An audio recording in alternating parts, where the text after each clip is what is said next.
Hey everyone, Dominic here from Loon Outdoors, and today I'm going to be tying a super simple, very effective carp fly.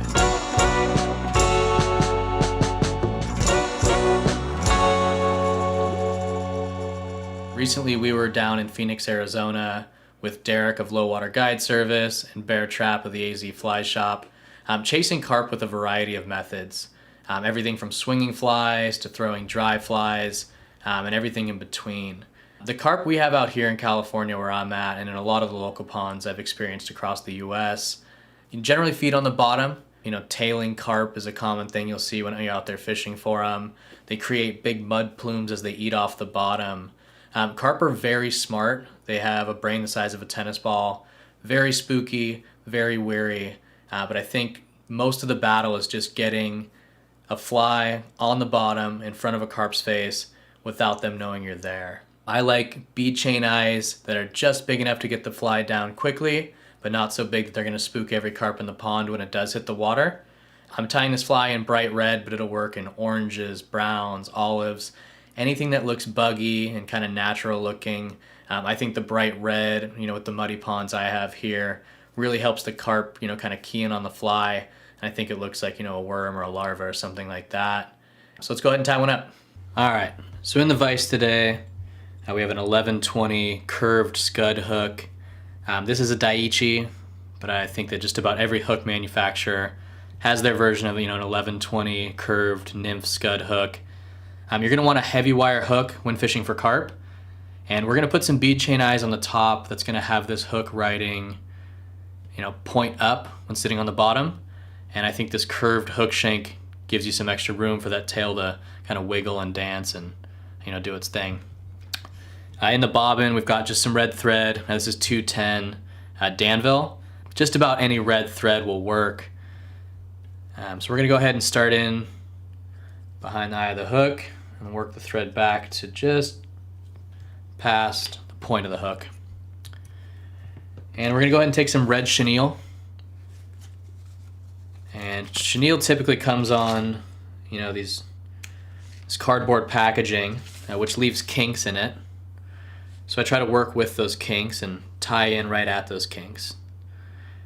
So we're gonna go ahead and put in just 2 wraps just to hold it there for a moment while we decide on the length of the tail. I like 1.5 inches, to 2 inches, but do what feels right, tie them up in different sizes. Whatever you feel work best in your local pond. So from there, we're gonna go ahead and take that chenille back off of the hook and take a lighter. We're gonna use a lighter to taper the chenille, the tail of the chenille. So you'll see where I've cut it, it's kind of just blocked off at the top. Go slowly, you can't undo this process. Just kind of apply a little bit of heat around the edges. You'll see that tail kind of taper off into a nice rounded tail, a nice rounded point. So go ahead and take that and tie it back in where that kink is. And just a couple of wraps will work, maybe 2 or 3. And take our thread back to the eye of the hook. Actually about 1/3 of the way down the hook shank. This is where we're gonna put our eyes in. I like medium-sized bead chain eyes. You can go smaller, you can go heavier. I think medium is the perfect size for being able to get down relatively quickly without, spooking every carp in the pond when it hits the water. Keep a pair of rough scissors on hand, or some wire cutters, something like that. You don't want to ruin your nice scissors with these bead chain eyes. And just cut off a pair of them. We're gonna go ahead and tie that in with figure 8 wraps. So just go back and forth. Hit the same side twice if you need to straighten them out. And after a few figure 8 wraps, we're gonna do a couple of wraps under the eyes on top of the hook shank, and this will help to lock those in. And another way we're gonna lock those in is with some UV clear fly finish. This is thin, you can use Flow. Flow will probably actually work a little bit better. Just whatever you've got on hand though. Carp don't have teeth. There's not a ton of rocks or trees, you know, in these local muddy ponds where they like to hang out at.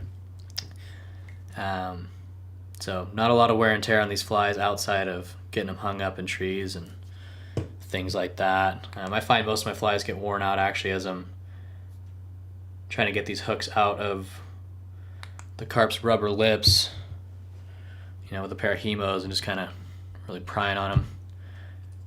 Messes those flies up. So from here, you know, make sure those are locked in, tack dry. We're gonna go ahead and take the chenille and wrap it to the back of the eyes to form our body. Nothing fancy here, no tapering or anything like that's needed. Just form a body with the chenille and then tie it off behind the eyes.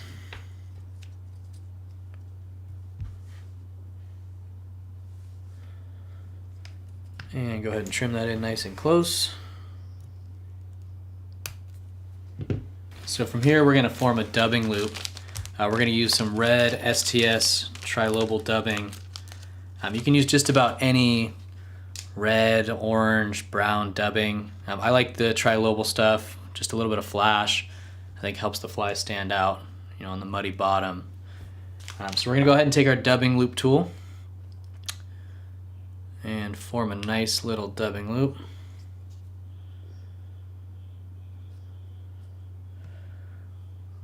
Lay that trilobal in there.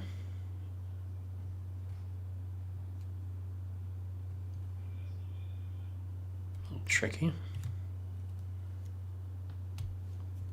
And take her for a spin.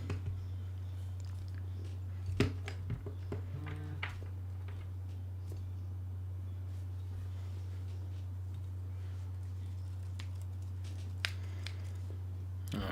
I like to take a dubbing brush and just brush it a little bit. You don't want to go too crazy here.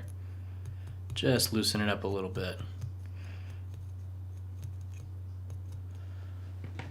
Now to form this head, we're going to make a couple of wraps behind the eyes, and then we're going to figure eight over the eyes. And while we're doing this, we're going to direct the dubbing fibers towards the back of the hook. Make a couple of wraps behind, and figure eight over. Give it a wrap in front.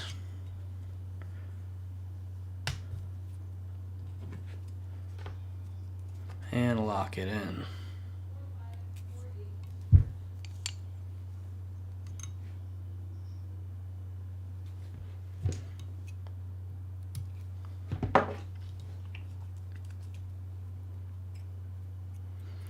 Don't have to worry about it being too clean. We're going to throw some UV clear fly finish on the end, really clean up that head. So get rid of the excess and take your dubbing brush, brush it out a little bit.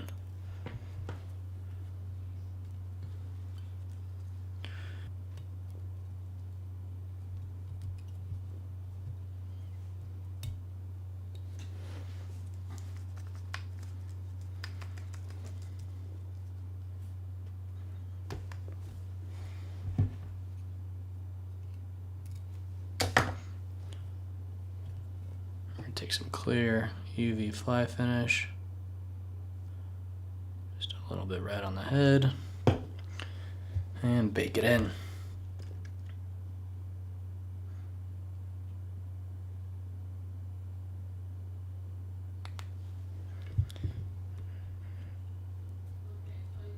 And there you go.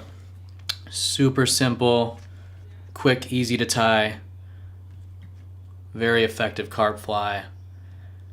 Take this down to your local pond, find some happy fish, find some tailing carp, you know, those fish that are making mud plumes, throw this thing in front of their face, and if you don't spook them, they'll likely eat it. Thanks everyone for watching. Tight lines.